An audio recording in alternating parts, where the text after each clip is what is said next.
in today's session, you will learn about Advanced Rudiments Workbook plus the Level 8 Supplemental Workbook.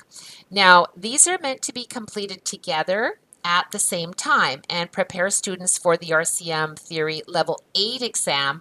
Now, this was previously called the Advanced Rudiments exam.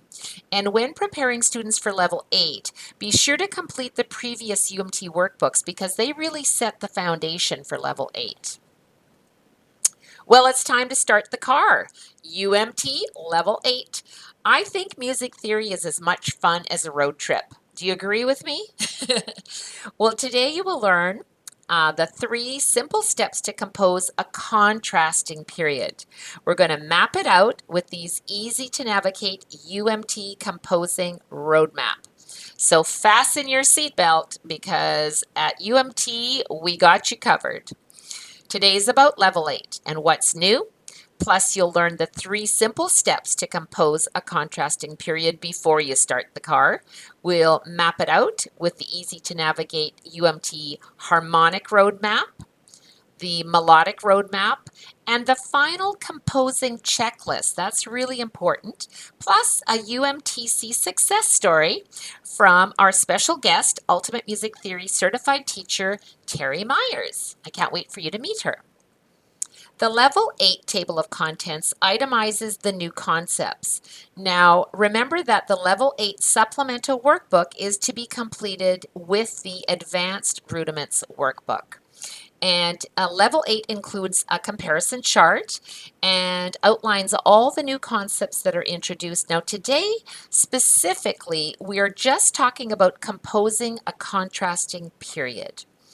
And as an added bonus, we've also included the Level 8 Theory exam and a special certificate to recognize your students for their successful completion of the Level 8 Theory level. The Level 8 comparison chart maps out the RCM Level 8 theory concepts with the Level 8 supplemental workbook, so it's really easy to see how it's all lined up. The supplemental workbook pages are indicated with a star as each new concept from the 2016 RCM theory syllabus is introduced. Now, here's a little question for you as we're about to go into composing. Are you ready for the ultimate road trip? Then grab your pencil and your workbook and hop in the car because we're about to hit the road. And as you can see, we're all about fun. The first of the 3 simple steps to teaching composing in Level 8 is the Harmonic Road Map. But first, we're going to take a look at the Advanced Rudiments workbook on page 75. Now, here you're learning about cadences. A perfect cadence, or authentic cadence, as they are identifying it as well, is a 5-1 cadence. A plagal cadence is a 4-1 cadence, and an imperfect cadence, also called a half cadence, is a 1-5 or 4-5 cadence. Now, in addition to learning how to write cadences, it's also important for students to play these cadences so they learn to hear what they see. Meet my smiley little student Danica as we review cadences on page 75 of the Advanced Rudiments workbook. Here she is. Well, hello, Miss Danica. Hello. So we're doing Advanced Rudiments today, and we're going to do a quick review on cadences. So turn over to page 75, please. Excellent. And so let's have a little look at cadences. So when we're talking about cadences, I would like you to play, and we're going to do the key of A minor today. Can you play a perfect cadence in A minor? And what's another name for perfect cadence? We can all call it? Authentic. Authentic, just like you, authentic. Okay, so let's go ahead and play your authentic cadence in A minor. Very nice. And so when we're playing that authentic cadence, what are the root quality chord symbol, or sorry, the functional chord symbols? 5 and 1. 5 and 1. How can you tell the difference between major and minor? Minor has a lowercase 1. Right. Okay, very good. So now we're going to do a imperfect cadence.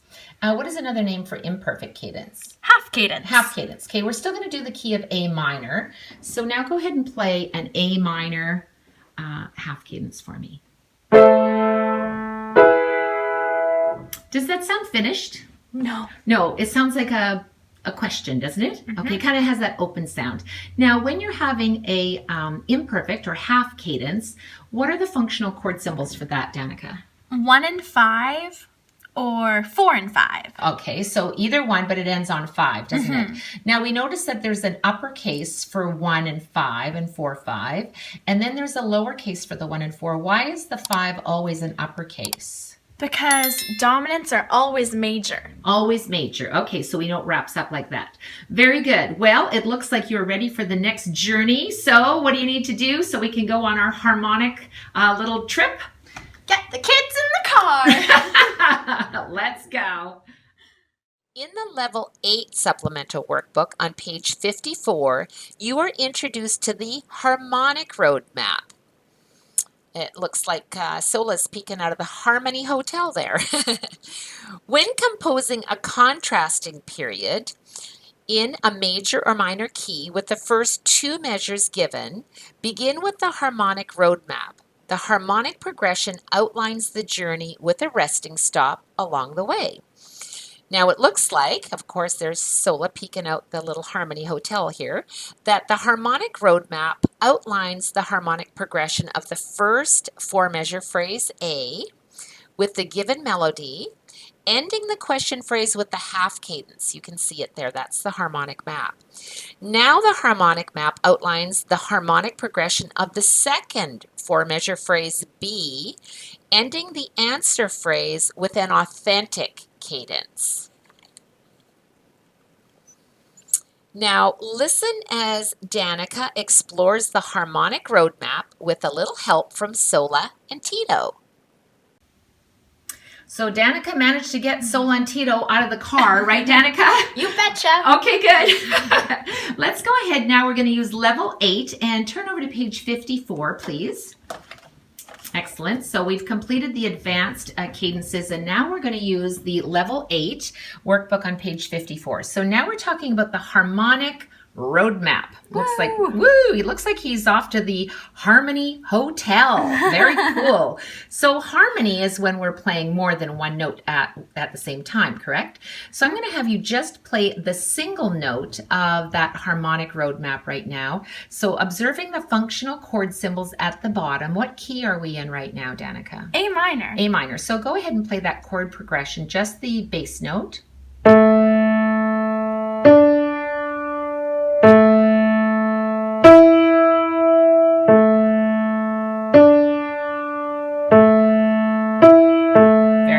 So Danica, with your lovely curved fingers.